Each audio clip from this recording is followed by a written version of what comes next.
Olá, bom dia pessoal. Vamos começar nossa live de hoje. Eu tô aguardando a Flávia Solero, que deve estar chegando.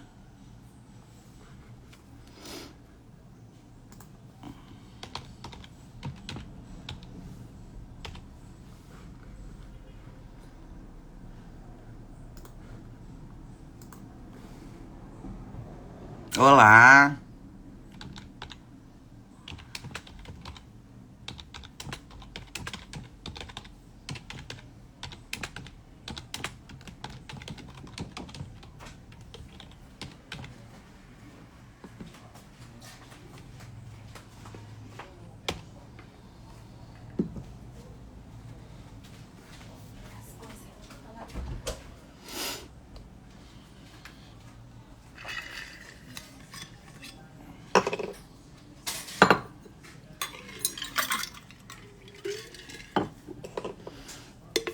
Olá, Rosa.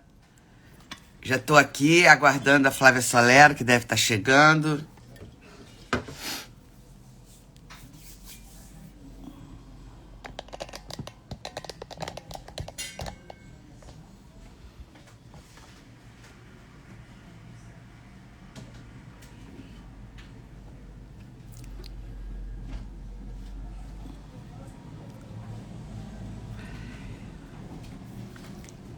A Flávia eu acho que já tá chegando.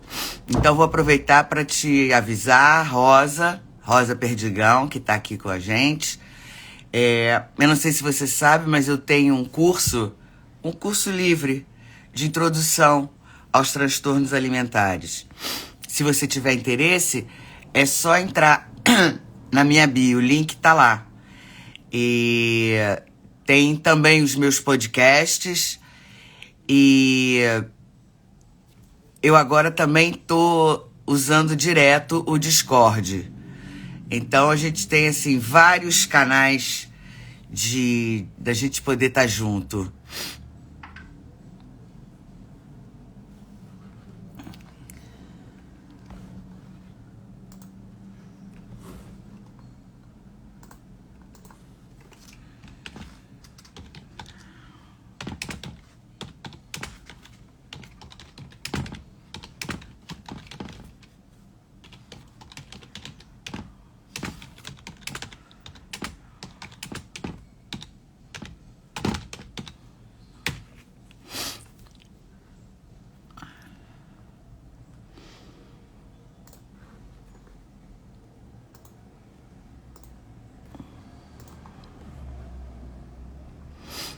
Então, a Flávia tá.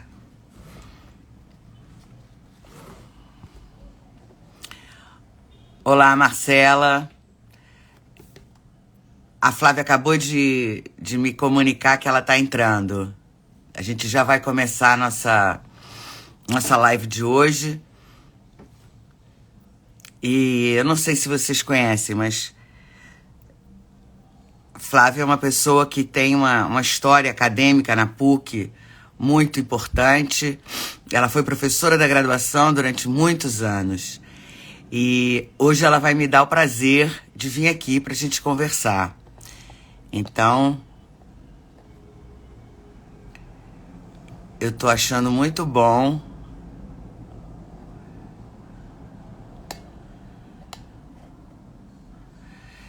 A Flávia eu acho que tá encontrando alguma dificuldade, mas ela já deve entrar. Eu tava comentando, Marcela, com a Rosa, que também tá aqui com a gente. Opa! Então, a Flávia tá. Flávia entrou. Flávia, é.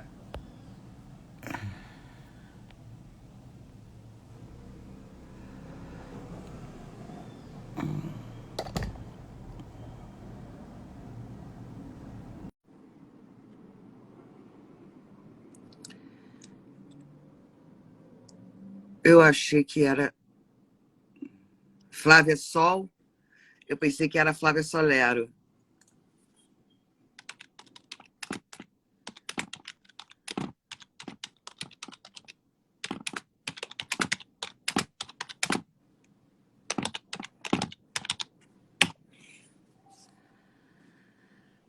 Flávia Sol, não é você. Não é a Flávia Solero, né?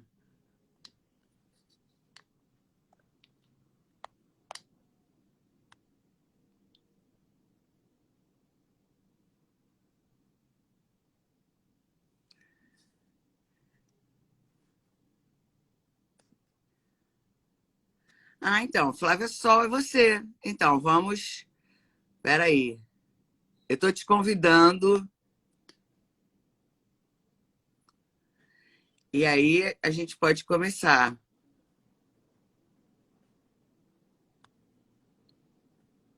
Olha só, você tem que aceitar o convite.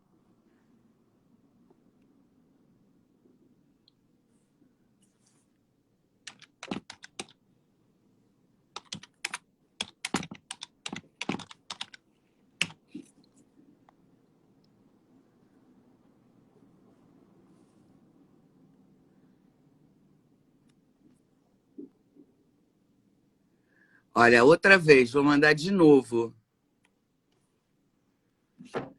A Flávia não está.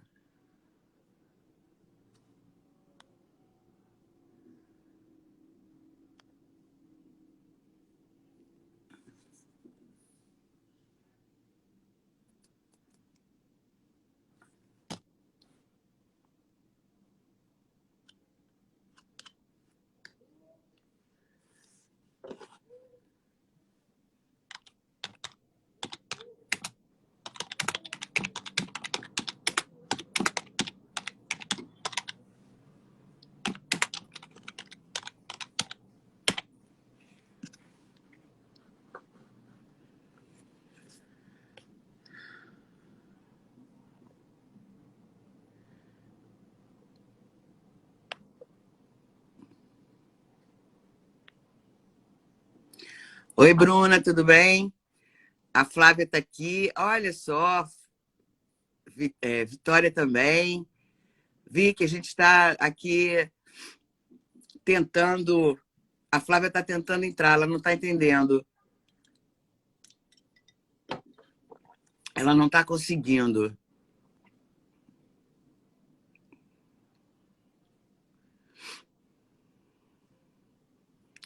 Flávia, tá aí, querida?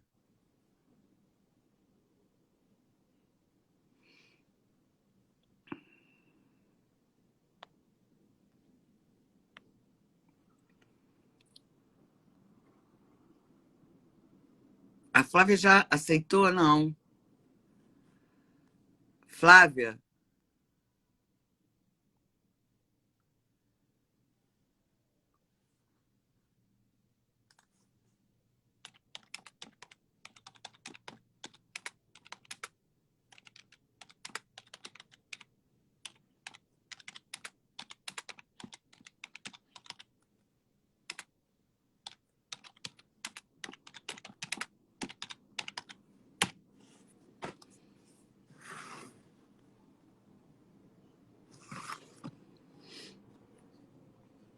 olá, Luciano.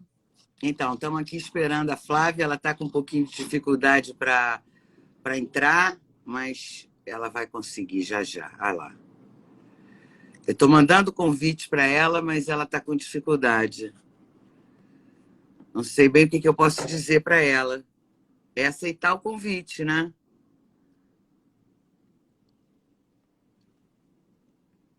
Flávia,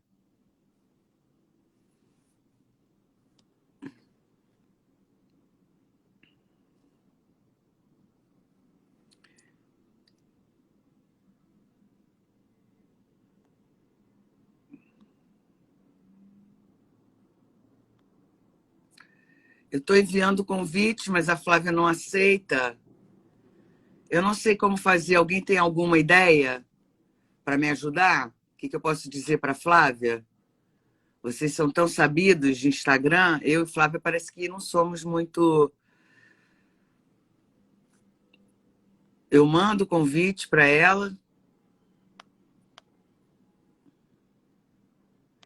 Pois é, a Flávia não está conseguindo participar. Onde é que fica o convite? Alguém sabe como é que eu posso dizer isso para a Flávia? Nunca aconteceu.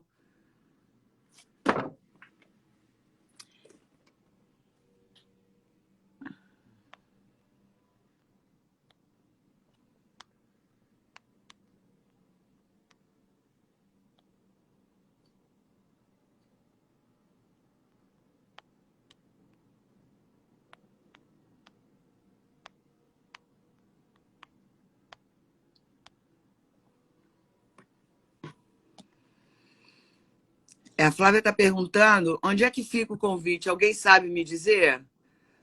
Pede para ela desligar tudo e ligar novamente. Pode ser a conexão. Viu, Flávia? Aqui nossas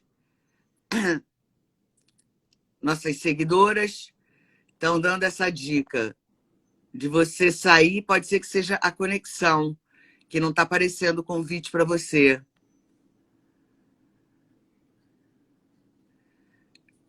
A Flávia está me vendo, mas não localiza o convite. Vocês sabem o que ela precisa? Pede para ela desligar tudo e ligar novamente. Pode ser conexão. Estamos aqui aguardando a Flávia conseguir aceitar o convite para poder participar. Eu acredito que esses botões embaixo, Flávia,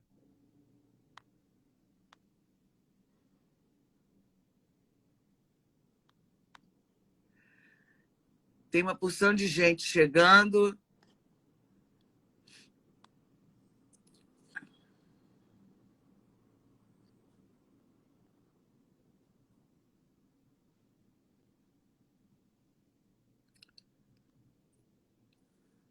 Flávia, vamos ver se agora vai. Você conseguiu desligar e ligar de novo?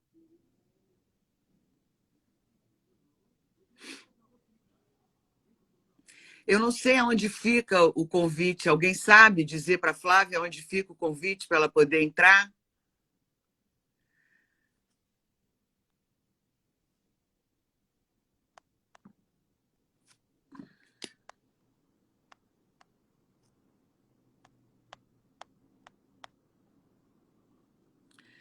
Vou enviar outra vez, Flávia. Aonde que fica o convite para eu poder dizer para a Flávia? Se alguém souber, escreve que a Flávia está vendo, mas ela não está conseguindo entrar. Se alguém puder ajudá-la, o convite aparece na tela mesmo, assim como apareceu para a Bruna agora há pouco.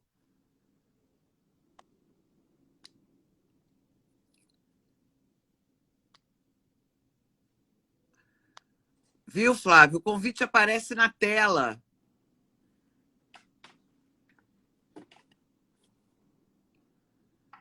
É uma coisa bem simples.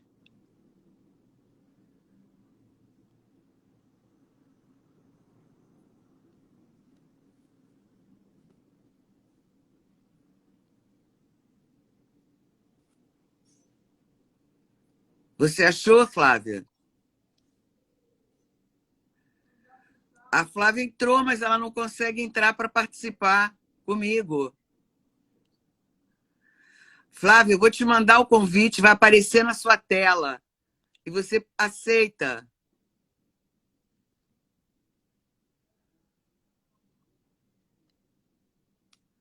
Eu acho que tinha uma outra Flávia Sol aqui. Eu agora mandei para.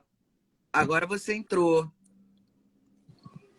Agora eu entrei. É. Agora eu Mas entrei. é porque tinha uma outra Flávia Sol que eu estava mandando o convite. Bom. Então, olha só, vamos começar a nossa conversa hoje. Já tem uma opção de gente aqui esperando a gente. Eu acho que dispensa um Não. pouco a apresentação, mas Flávia Solero, minha colega, foi minha professora com muita honra na PUC. Flávia é uma espécie de um ícone, né? Do Departamento de Psicologia da PUC, e a Flávia trabalha com a psicossomática. Então, hoje nós vamos falar um pouco sobre a psicossomática e a relação com os transtornos alimentares. Flávia, eu acho que eu vou te pedir para você virar o fone, porque senão vai ficar torto.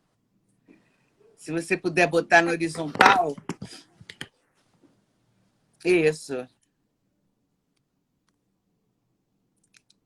Saiu. O que será que houve?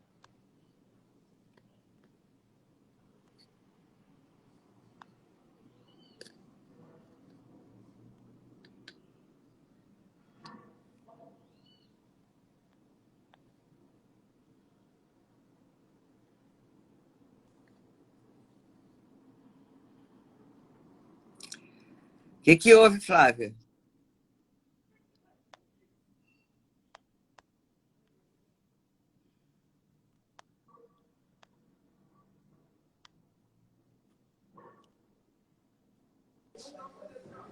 Pronto. Pronto, agora eu acho que vai Entrei dar agora? certo.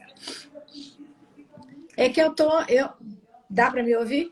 Dá, tô te ouvindo bem. Acho que todo mundo está ouvindo. Pode falar. Não, é porque eu resolvi entrar pelo iPhone e não pelo notebook. E aí deu alguma confusão. Não, aí eu tenho que desconectar o meu notebook. Tá Tá? certo.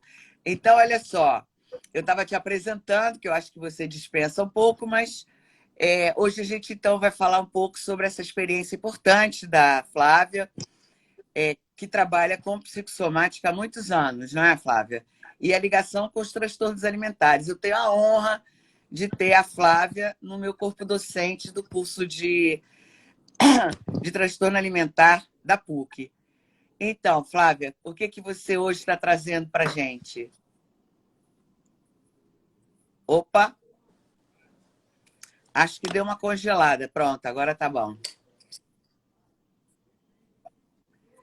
Você com a palavra. Pode falar, se apresentar, enfim, e falar um pouco da sua experiência com psicossomática, né? Não, na verdade, oi, eu estou aqui. Pode falar. Não, na verdade,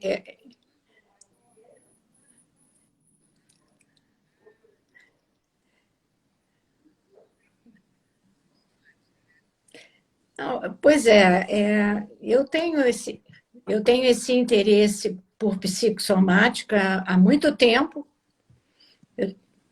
né?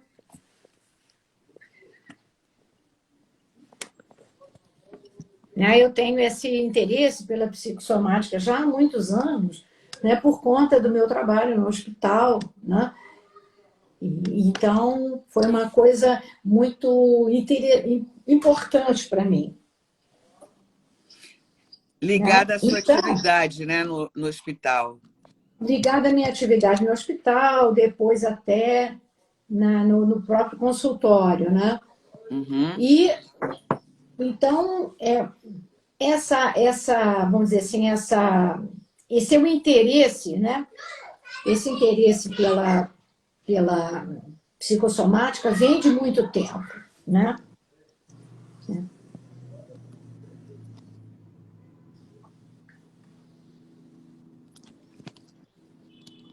E fala um pouquinho para gente sobre a ligação da psicossomática com os transtornos alimentares, que é o que você ministra no nosso curso, né?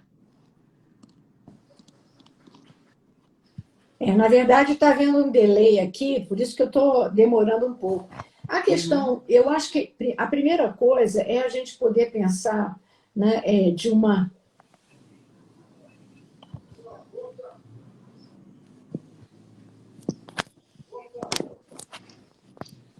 Pois é, mas eu acho que para além dos transtornos alimentares, a, a questão, né, dos transtornos alimentares, Uhum.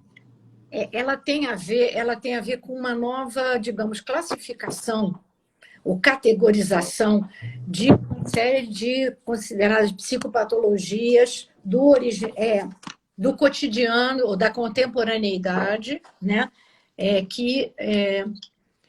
Vamos dizer assim, que recolocaram uma série de aspectos. Então, eu trabalho com a psicossomática francesa, né, da Escola de Paris, Uhum. principalmente, né? E, em termos de psicanálise, na verdade, é o grupo independente. Né? Vamos dizer, Não é um grupo independente. André Green, o René Roussillon, Winnicott, muito. Então, Thomas Ogden, Anne Alvarez, agora, né? Eu tenho trabalhado muito assim, usando várias abordagens de psicanálise ligadas aos paulistas, na verdade, né? Quer dizer, Luiz Cláudio Figueiredo, Marina Ribeiro, né? A Fátima Flórido, Décio Gurfinkel, né? Então, que eu acho que tem mais a ver com... Agora, pronto, voltou o som. Estava meio esquisito, mas já voltou, normal. Pode continuar, querida. Tá. Então, eu acho que assim... Não, agora está sem som. Alguma coisa você fez? Nada agora não. Agora tá bom. Então, não, agora tá sem som. Então a minha preocupação... Não mexi em nada.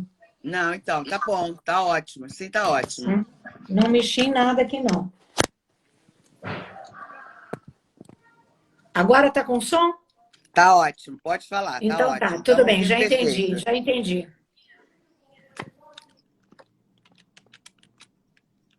A minha preocupação, então, é como é que... Primeiro, a gente localizar.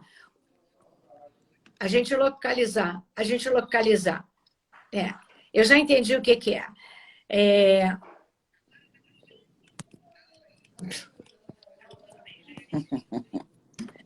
Então, o que me acontece é que eu estou segurando o iPhone na mão, gente.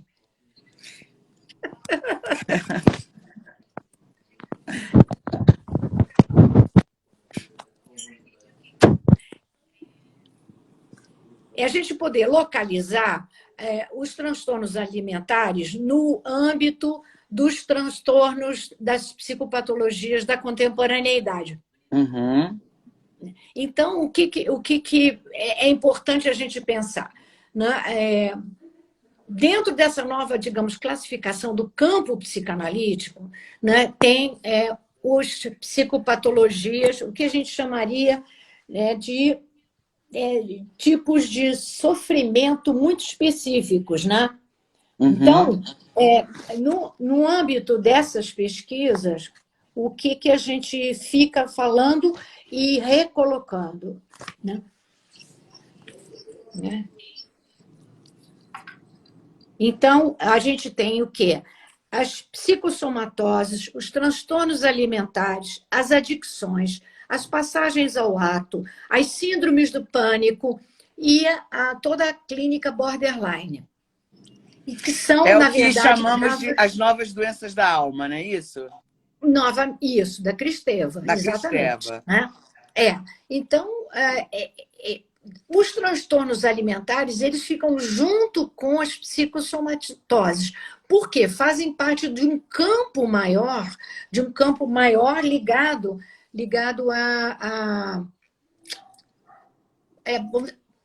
às questões do originário, às questões de uma clínica que se destaca da clínica da psicanálise clássica, das neuroses de transferência, e vai para um outro tipo de funcionamento psíquico, Uhum. Né, que tem a ver com o que se chama o inconsciente originário.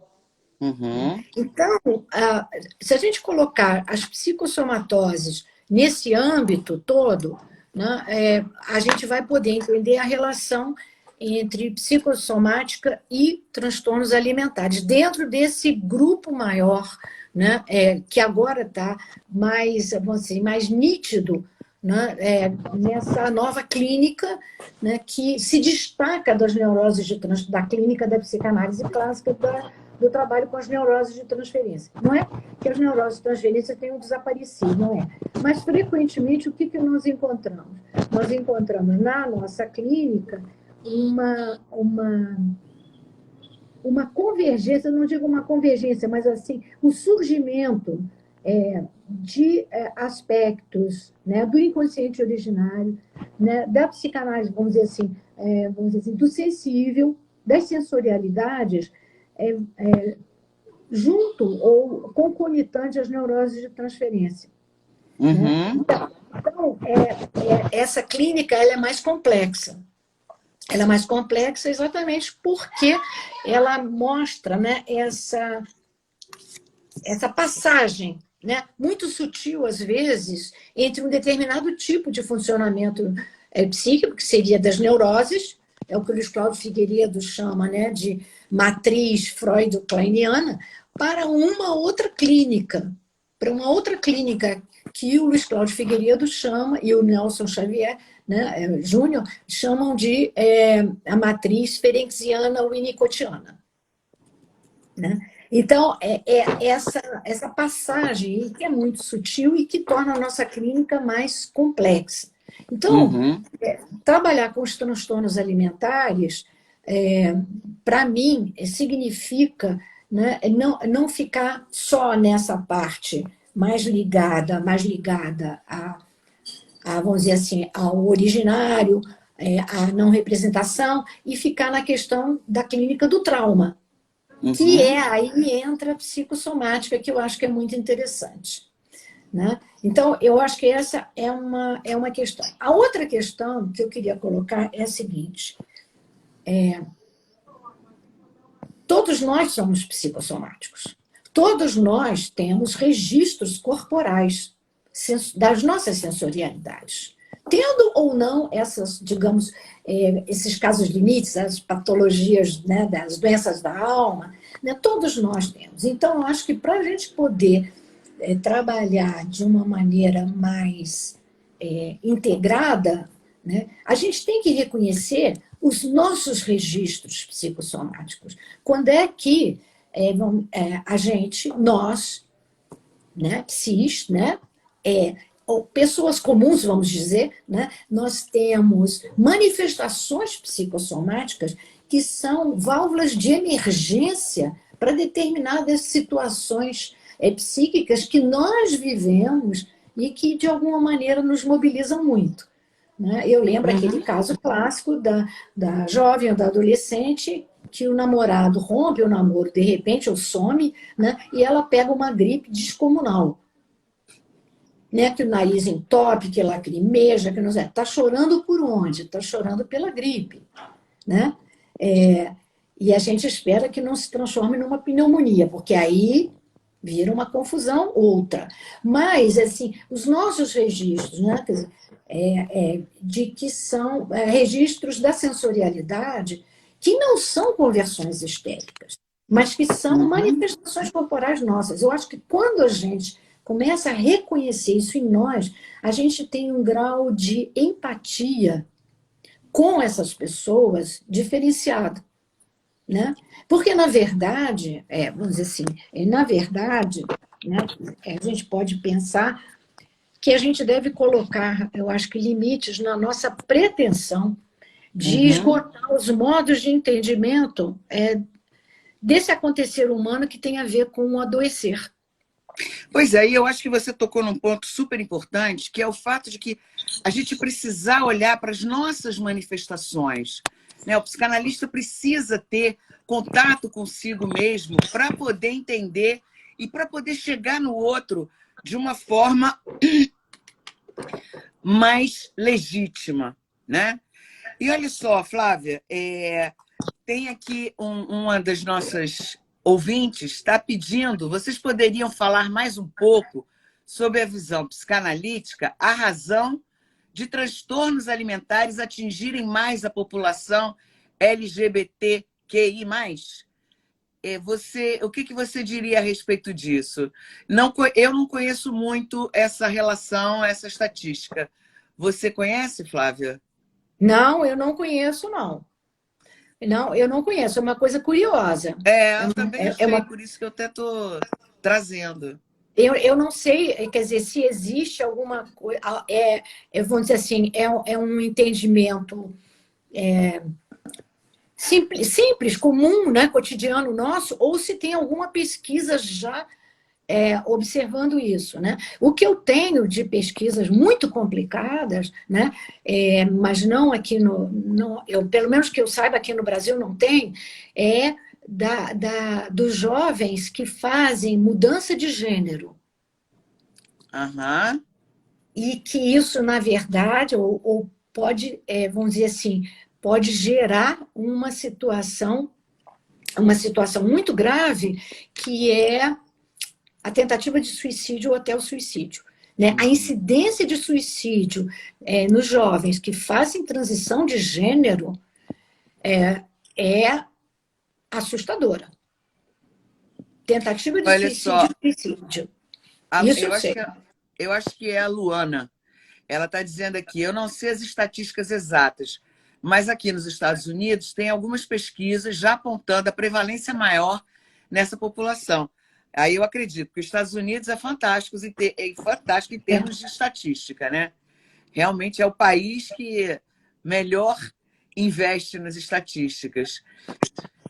E isso me chama atenção. Agora, com certeza, você tocou nesse ponto de um índice altíssimo, né, de suicídio em quem faz a mudança de gênero. E talvez a gente possa fazer alguma associação também com a instalação do transtorno alimentar nessa população LGBT. Eu acredito que, de repente, isso possa ser uma manifestação importante, porque, pensando em tudo que você falou hoje em relação à psicossomática, todos nós, né? Nós somos psicossomáticos. Então, esse reconhecimento é muito importante. E talvez, em função disso, a gente possa, como é que chama? Encaixar também essa população LGBT, porque ela fica um pouco mais vulnerável, né? Na medida em que ela não está dentro exatamente dos padrões normativos da sociedade, né? Enfim. Não, eu acho que é isso, Disse. Eu acho que esse é um ponto extremamente importante, né? Dessa população, né? E tem uma questão que é muito complicada, que pouca gente fala, que é a seguinte: muitas vezes, né, muitas vezes a gente tecnicamente, em termos de teoria da técnica atualmente, a gente não consegue ou não está atenta para fazer uma distinção entre conversão histérica e sintoma psicossomático. Ah, isso é interessante. Isso para mim, em algumas situações na clínica, isso para mim é muito sério. Eu fico muitas vezes em dúvida. É muito importante. Dá um exemplo para a gente, Flávia. Não, quer dizer, por exemplo, alguém que chega... por exemplo, no consultório, chega e diz: eu estou com uma dor de cabeça horrível. Estou desde ontem com uma dor de cabeça horrível que não passa, que não passa, que não passa. Bom, enfim. E aí a gente faz a sessão e no final da sessão a pessoa diz: ué, sumiu. A minha dor de cabeça sumiu, ou desapareceu, ou está muito menor. E aí a gente retraça, né, vamos dizer assim, faz vamos dizer assim, uma engenharia reversa. Diz assim: o que aconteceu aqui que se dissolveu esse sintoma? Isso é uma conversão histérica, com todo o respeito. Uhum. Novamente, é um recurso que nós usamos para mostrar o nosso mal-estar, o nosso sentimento. Né? Então, várias vezes, eu fico na dúvida na clínica se eu estou trabalhando com sintoma psicossomático ou com uma conversão histérica.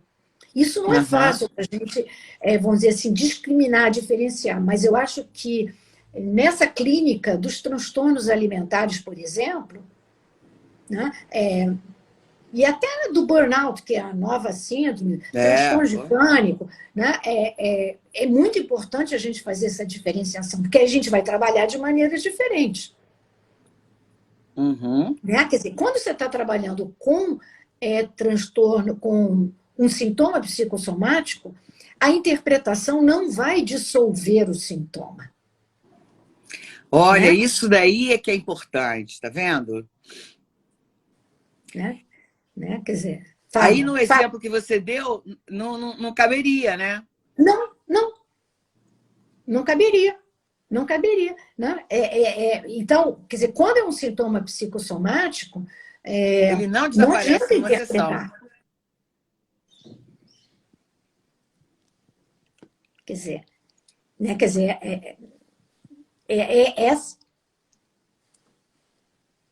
não. Quer dizer, não caberia no sentido de que não resultaria. Uhum. O efeito é completamente diferente, né? Quando se trata de É, uma conversão histérica e quando é um sintoma psicossomático. Na é, conversão histérica, durante uma sessão, muitas vezes a questão né, se resolve. Mas quando é um sintoma psicossomático, aí a coisa fica mais complicada. sim. Aí a gente. É. Uhum.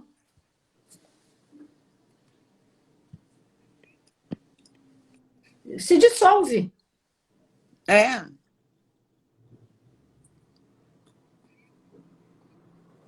tá um Fica. delay, né, entre você tá o delay permanece? Tá me Permanece ouvindo? para mim. Hã?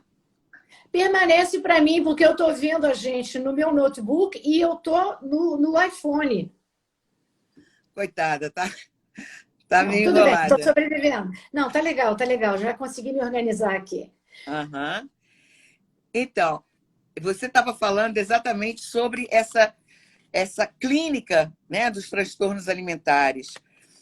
Tem aqui várias alunas e ex-alunas do curso, e a gente trabalha muito no curso os textos da Ivanise, né? Porque a Ivanise Isso. trabalha muito com a questão da sensorialidade, né? Aquela Uhum. atribuir sensorialidade às palavras. Isso é uma das questões que eu acho que estão muito presentes nessa clínica.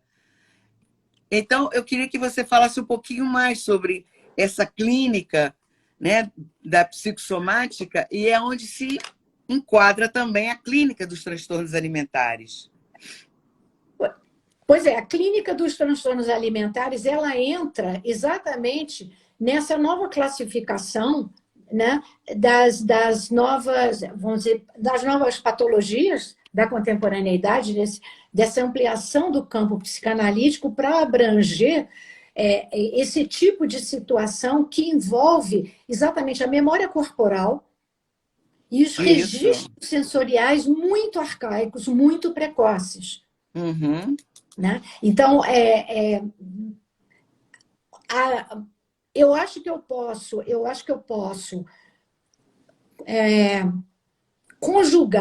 conjugar o entendimento que os psicossomaticistas franceses têm do surgimento, né, enfim, de todas as doenças psicossomáticas, doenças psicossomatoses, como eles chamam, né?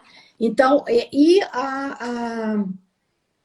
a psicanálise do sensível, a questão da memória corporal, ou a questão das falhas no campo da representação. E aí, quando tem falhas no campo da representação, né, ou então as Que muitas vezes sensorialidades está muito nos primórdios precoces, da vida psíquica do sujeito, não é? É você exatamente. conseguir acessar isso. Mas, É, olha só, sem querer te interromper, já te interrompendo, mas eu gostaria que você incluísse, porque eu acho que isso é uma coisa importante. A Luana está me dizendo aqui que, no caso, como é que funcionaria o tratamento do psicossomático na psicanálise? Porque ela está ficando com a impressão, ela diz, eu pensava que se resolveria com a fala também. Claro que bom, é sim, através da resolve. fala. Mas resolve, mas você tem que ter um outro manejo técnico. Uhum. Né? Outro manejo técnico, por exemplo, que tem a ver muito com a gente captar, né, o pré-verbal, a gente poder agir no pré-verbal. Então, às vezes, é um tom de voz, às vezes é um gesto, um sorriso ou Aham. uma manifestação, né, de que a gente está, em algum nível, entendendo o que se passa, ou sentindo como diria o Ferenczi. Então, É o sentir com, preciso não é? esse Que é sentir com, maravilhoso. né, que vamos dizer assim, que é fundamental nessa clínica, né, porque a pessoa se sente mais profundamente compreendida, entendida, né, mesmo Acolhida, sem né? palavras. Pois é, Portanto, eu acho que é tem. aquela história, Luana, não é que não se a cura, né? A gente resolve, é com a fala, sim. A gente não toca no paciente.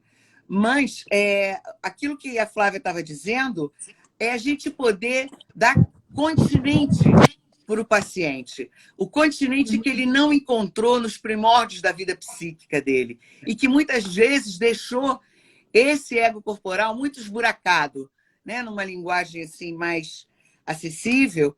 Então, o fato da gente poder sentir com o paciente, eu acho que em várias áreas Uhum, das novas doenças da alma é fundamental, porque uhum, o que o paciente está precisando é exatamente desse continente para uhum, que ele possa como é que a gente pode falar? Para que as questões dele possam ser, quando ele traz a questão para a sessão de análise, aquilo precisa ser acolhido. A gente poder oferecer o continente, como você estava falando, né? uhum. Então, você estava falando do manejo clínico, né? Que tem que estar presente nessa clínica. E essas características, né? O tom de voz mais melodioso, essa situação de poder expressar, né? Ter expressões faciais de acolhimento, Uhum. tudo isso faz a gente ratificar a postura do Ferenczi, né? O sentir com o paciente, que é tão importante. Então, continua. E, Eu cortei você, mas não, continua a não, não falar cortou, desse não. manejo clínico, que eu Fundamental. acho tão importante. Porque esse manejo, vamos dizer assim, diferenciado, ele exige muito mais da gente. Uhum, com Ele certeza. exige uma sintonia, né, muitas vezes profunda. Né? É, e eu acho que, pensando aqui, né? Uhum. Pensando aqui, eu estou lembrando do que, do que o Décio Gurfinkel fala e a Fátima Flórido fala, né, da clínica da vitalização, que é Ana Uhum. Alvarez, né?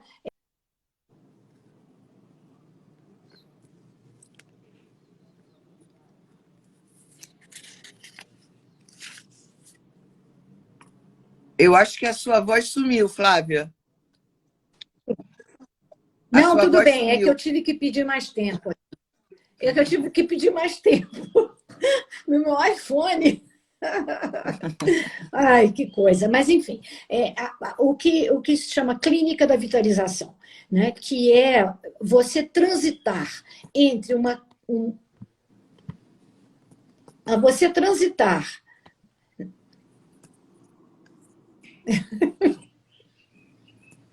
O que está vendo? Não, tudo bem. Então,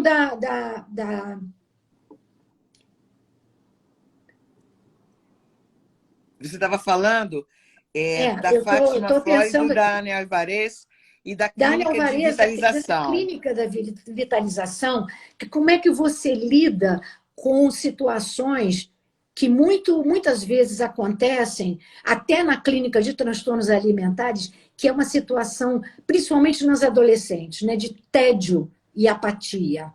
Tão comum hoje em dia, né? que estão comuns hoje em dia, e que aí, vamos dizer assim, a gente é convocada a ter um outro manejo técnico. Uhum. E a questão ética aí fica muito complicada, porque clínica da vitalização envolve um envolvimento nosso muito grande, mas quais são os limites éticos para isso? Ah, com certeza. É um envolvimento maior, mas a gente precisa ter, é, perceber a sutileza, né? Até onde a gente pode ir. Exatamente, exatamente. Então, a clínica dos transtornos alimentares, ela está envolvida, primeiro, claramente para mim, em situações de traumas precoces, o que se chama traumas de desenvolvimento. Uhum. Né? E isso tem a ver com, vamos dizer assim, o que o Marti, o Musan, o pessoal todo da Escola de Paris fala. Né? Quer dizer, frequentemente existe um trauma precoce, né? Que envolve muitas vezes coisas graves, negligência, abandono, violência, mas violência não precisa ser com o bebê ou com a criancinha pequena, é a criancinha testemunhar ou estar presente numa situações de brigas, de gritarias, de jogar coisa no chão, casais brigando às vezes. Eu estou Uhum. lembrando de situações na minha clínica Claro. pessoal, né?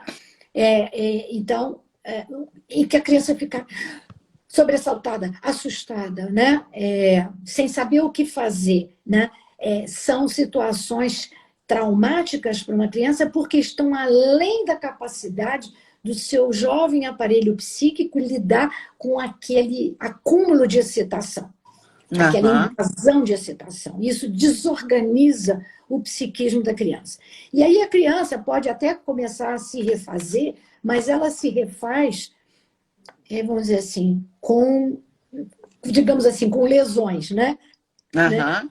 Como você disse, buracos, né? Buracos, né? Os traumas precoces são os buracos Os no ego traumas corporal. precoces, né? E que aí, vamos, seguindo o pessoal da Escola de Paris, vão fazer, vamos dizer assim, pontos de fragilidade. Tá?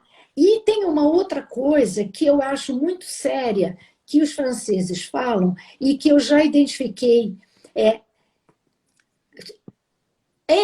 exatamente, exatamente. Então, uma coisa que eu observo também na clínica dos transtornos alimentares e das doenças autoimunes, né? Tipo lúpus, artrite reumatoide, enfim, né? Que é o seguinte, é o que eles chamam de depressão essencial. O pessoal da psicossomática chama de depressão essencial. É uma depressão branca, é uma depressão sem sintomas. Então, se for pela lista de sinais e sintomas da CID-10, do CID-11, DSM, deve ter 2 ou 3 sintomas daqueles e mais nada. Então, aí o psiquiatra diz assim, não, não está deprimido. Não está deprimido. Tecnicamente, não está deprimido. Mas o que os franceses chamam de depressão essencial é essa depressão vazia, é essa depressão que não faz sintoma, que não tem queixa, que não tem choro, que não tem raiva. Né?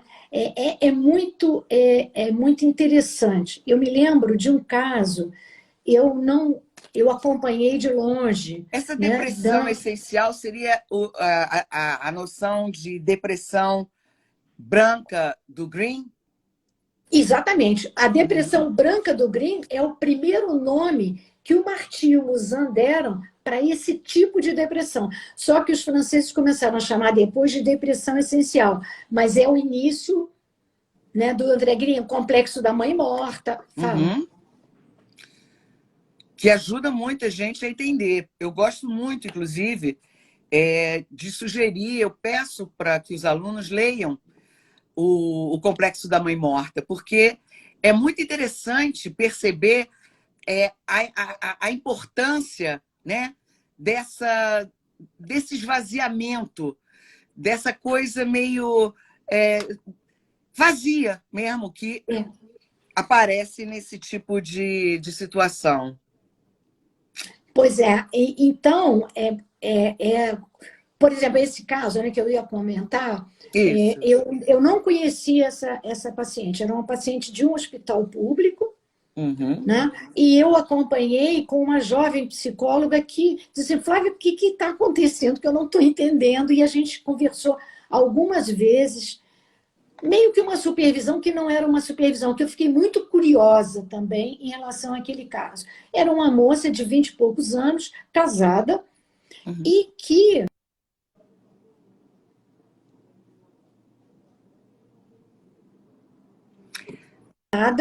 com um emagrecimento assim, terrível, que se achava que era um quadro de anorexia, mas não era, né? Mas não era, né? Quer dizer, ela estava realmente num emagrecimento, digamos, frenético, e que aí ela voltava para o hospital, já era a terceira ou quarta internação dela, ela voltava ao hospital com esse quadro de emagrecimento, Uhum. se recuperava no hospital, né? Aí voltava para casa e abria o quadro de emagrecimento de novo. E chamaram um psiquiatra, né? E 2 ou 3 vezes os psiquiatras diziam, mas eu não tenho que dar medicação, ela não está deprimida. Ela não estava deprimida. Uhum. Ela se relacionava bem com a equipe, ela estava bem, né? Quer dizer, tinha um relacionamento amigável com todo mundo, recebia bem as visitas, enfim, comia, né? E aí o psiquiatra dizia, olha, é antiético até, eu não vou receitar um antidepressivo para uma pessoa que não tem assim, um sintoma, né? E aí eu cheguei para essa colega e disse, olha só, eu estou achando que isso é o que o Marti e o Musan chamavam de depressão essencial. É uma Uhum. depressão branca, é uma depressão completamente esvaziada. E aí, eu falei assim, qual é a história de vida dessa moça, né? E acontece o seguinte, esse quadro abriu depois que ela casou e foi morar longe da mãe. Uhum. Eu falei, bom, eu acho que aí a gente poderia pensar, né, numa situação bastante, bastante grave. Talvez, eu não sei. Quer dizer, você precisa investigar, ou fazer uma anamnese, ou sei lá o quê, né, para tentar entender a história de vida dessa moça. Né, porque nitidamente tinha a ver, sabe-se lá por quê. Aí é um enigma e eu não tive acesso a isso. Mas, para mim, era um caso clássico de depressão branca, de Aham. depressão essencial, como eles dizem, né?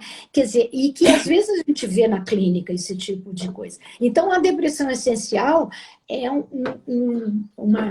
vão ser uma consequência desses traumas muito precoces. Né? E a depressão infantil, a depressão na infância, que não era reconhecida, e que agora também não é tão reconhecida assim. Então, a criancinha, ela está deprimida, ela está Só um deprimida. instantinho, antes de você começar esse assunto da depressão infantil, que eu acho super importante, nesse caso desse exemplo dessa moça, você conseguiram convencer o psiquiatra a medicar? Porque eu acredito que só a medicação, claro que não ia dar conta, precisava de um acolhimento, de oferecer o continente necessário para que ela pudesse colocar isso e entrar em Uhum. contato com os seus vazios, né? E poder, de Isso. alguma forma, se separar da mãe de uma maneira, né, menos traumática. É. Mas você chegou a saber como é que foi o desfecho desse caso? Eu fiquei um pouco Olha, curiosa. o que eu soube foi que essa psicóloga conseguiu convencer o psiquiatra a dar alguma medicação, algum Uhum. antidepressivo.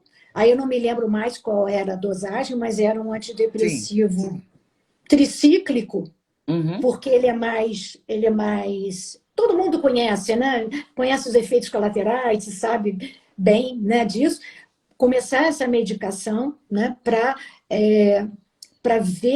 ajudar de um outro ponto de vista, né, essa depressão. Né? Ela disse, olha, a gente na psicanálise a gente tem um quadro chamado depressão branca, depressão essencial, que é exatamente essa coisa esvaziada, Sem né? queixa, não é? Tem queixa, Aparentemente não tudo tá bem. tudo bem, tá tudo normal, né? Quer dizer, aquela coisa clássica, ainda mais adolescente. Normal. E aí, o que aconteceu durante essa semana ou esses dias? Normal. Normal o quê? Não estou entendendo. Então, bom, teve uma que eu disse assim, olha só, é melhor ser normal e tudo, os dias serem todos iguais um ao outro, do que vai que dá um dia diferente e dá um troço ruim, né? Aí é melhor ficar tudo normal, tudo igualzinho, dia após dia, tudo igual, né? Ela riu. E você sabe que eu sinto muito, eu já ouvi muito essa colocação, os anoréxicos, Sim, que sim. normalmente tem uma coisa muito, de uma resistência muito grande. Então, diante, né, do acolhimento, quando você começa a perguntar, então, como é que foi? Normal, normal. Normal. Isso é muito frequente, né? Pois é, porque o normal é um distanciamento, né? Claro, Uhum. né? Quer dizer, É, é o que aquele artigo disse que eu mandei para você, que eu acho fantástico aquele artigo sobre anorexia. De repente, a gente depois dá a referência. É um artigo em inglês maravilhoso, muito bom. muito bom, mas e que fala uma coisa, né? O anoréxico, principalmente o anorexo, ele tem um medo profundo da dependência, porque ele já dependeu e se deu mal. Exatamente. Então, conseguir empatizar ou conseguir abrir espaço para o psicanalista é uma coisa muito difícil. É uma coisa muito difícil. Né? Exatamente. Porque você, eu vou depender de alguém? Não vou depender de ninguém. Isso tem motivo, né? Não é à toa que Não, deixa não de é. Aí tem confiar, a ver. Aí né? tem a ver, eu entendo a clínica, a teoria psicossomática me ajudando a entender mais profundamente a gênese dessa situação. Quer dizer, quando eles falam dos traumas, da depressão na infância.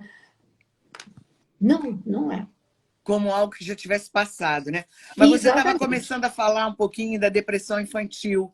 Eu te interrompi, Pois mas é, eu queria que você retomasse, porque eu acho uma coisa tão grave também.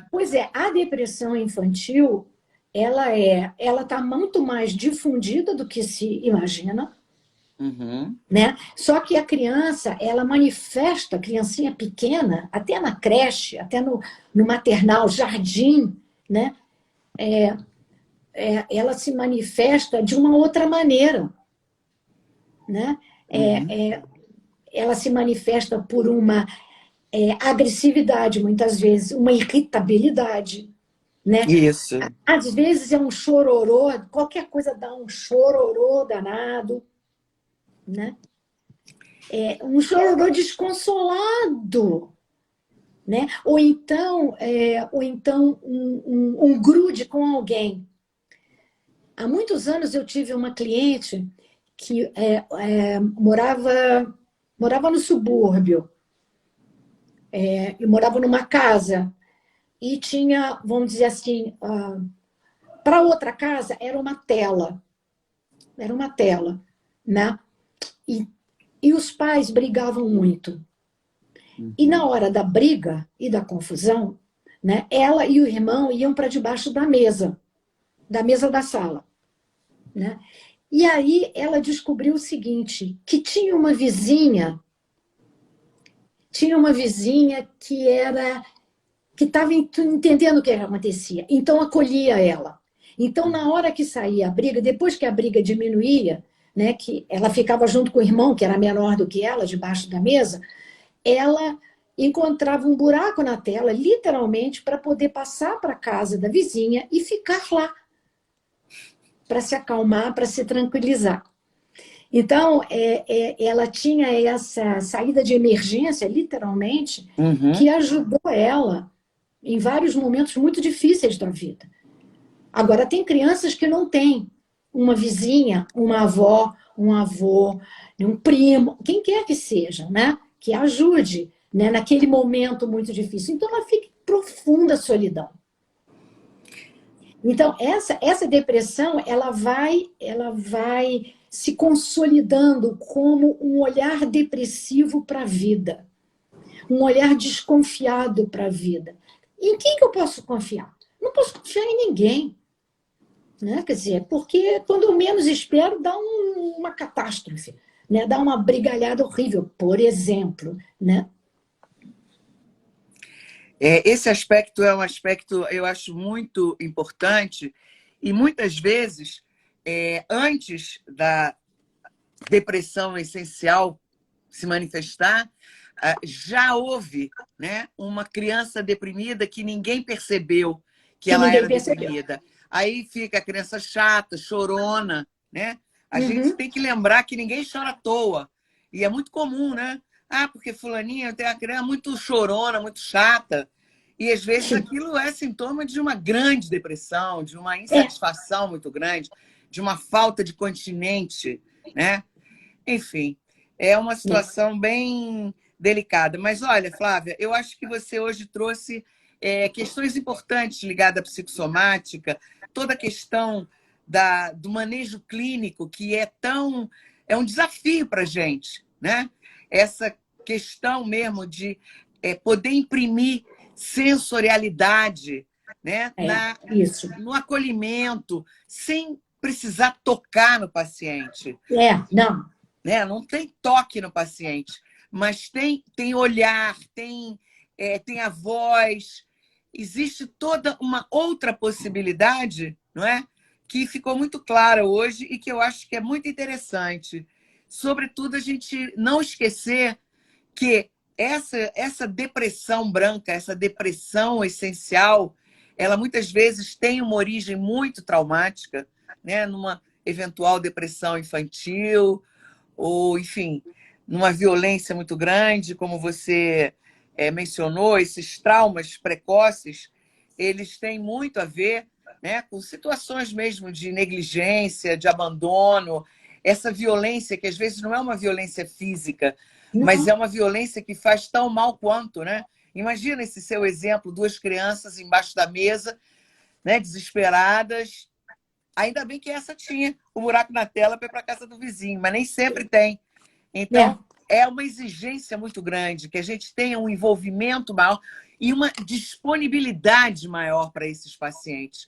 Eu me lembro uma vez, lá no Círculo, uma palestra do Jurandir, há muitos anos, quando ainda havia o BIP, né? Então, no meio da palestra, de repente, o BIP dele começou a tocar e ele explicou, ele disse, olha só, eu quero pedir desculpa, mas quando a gente atende dependente químico, era o caso, a gente precisa ter uma disponibilidade maior. E vocês estão É. percebendo, hoje, sábado de manhã, o meu cliente está aqui desesperado pedindo ajuda, pedindo socorro. Então, assim que acabar a nossa palestra, enfim. Então, eu acho que, às vezes, é muito importante. Hoje em dia, não é mais um grande feito, porque todo mundo tem o celular de todo mundo. Mas até um tempo atrás, até o celular as pessoas não gostavam de dar para ninguém, né? E nessa clínica que é mais abrangente, a gente tem que ter mais disponibilidade para poder acatar esses pacientes que têm esses sintomas, que eu diria assim, meio entre disfarçados. Que nem a criança que está deprimida e fica irritada, chorona, agressiva, bate em todo mundo. Então, eu acho que a gente hoje falou de muitas coisas importantes. Eu salientei esse aspecto do manejo clínico e também eu acho que você tocou no outro ponto muito importante, que é a gente reconhecer, né, as nossas, os nossos registros psicossomáticos também, para que a gente possa melhor acolher esse paciente, para a gente poder dar o continente necessário para esse paciente. Uhum. Então, Flávia, a gente tem que acabar por aqui, porque daqui a pouco eu acho que vão cortar, mas eu quero então passar a palavra para você poder se despedir. Bom, eu espero ter compartilhado muito das minhas reflexões, foi muito mais nesse sentido, né?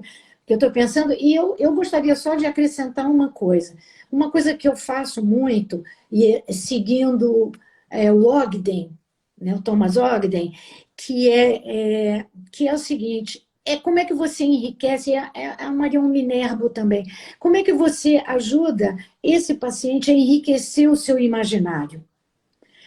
A gente, na sessão, poder conversar sobre filme, sobre série, sobre livro, né? Sobre poesia, né? Sobre fotografia. Eu tenho clientes que resolveram fazer fotografia. E aí elas me mandam, né, as suas fotografias. Eu tenho duas clientes, tive uma e agora estou com outra. Que é muito interessante, qual é o olhar que elas têm para o mundo a partir da fotografia. E aí a gente conversa sobre isso. É uma forma da gente enriquecer o imaginário, abrir outras portas de saúde e de saída representacionais. E parar de achar que falou de abobrinha. A gente Não, não é não, não. abobrinha. Quando o paciente fala do filme com o qual ele se identificou, ele está falando muito dele. Ele não fala de Exato. qualquer filme, né? Ele fala daquele filme que fez E, sentido para ele. e eu, muitas vezes, eu não menciono absolutamente nada do que teria a ver aquela escolha daquele filme, daquele episódio, da série, com a história de vida daquela pessoa. Eu não Claro, falo isso. é A gente óbvio. conversa sobre o filme, sobre a Exato. série, sobre o livro. Porque, sabe, ele vai, como diria o Winnicott, deixa por conta dele ou dela, né? O sujeito está elaborando isso da maneira que ele pode. A gente não Exatamente. tem que ficar atropelando com Não, não. eventuais interpretações que vai bloquear totalmente, né? Se a gente sabe que já tem uma limitação na representatividade, na Sim, sim. representação, tudo que a gente não precisa fazer é boicotar isso, né? Fazendo interpretações e intervenções que às vezes não faz nenhum Isso. sentido para o paciente, Exatamente. mas ajuda ele a elaborar com ele mesmo. Então é isso, Ok. Flávia. Muito obrigada, viu? E pode se despedir aí, como você quiser. Não, eu agradeço a participação de todo mundo. Que bom, né, que a gente trocou tantas ideias assim, né? Enfim, estou muito feliz de ter participado, Dirce. E eu quero agradecer Obrigada muito pela a você por convivência. você ter se disponibilizado. Enfim, é um prazer enorme ter você na nossa equipe, no nosso corpo docente, Obrigada. viu, Flávia? Eu também. Então, por Obrigada. hoje, viu? A gente vai ficar por aqui e espero poder contar com você em outras ocasiões também na nossa live de quarta-feira. Tá bom? Tá ok. Tudo Um bem. beijo para você. Muito obrigada, Um beijo querida. para todos. Tchau. Tchau, tchau.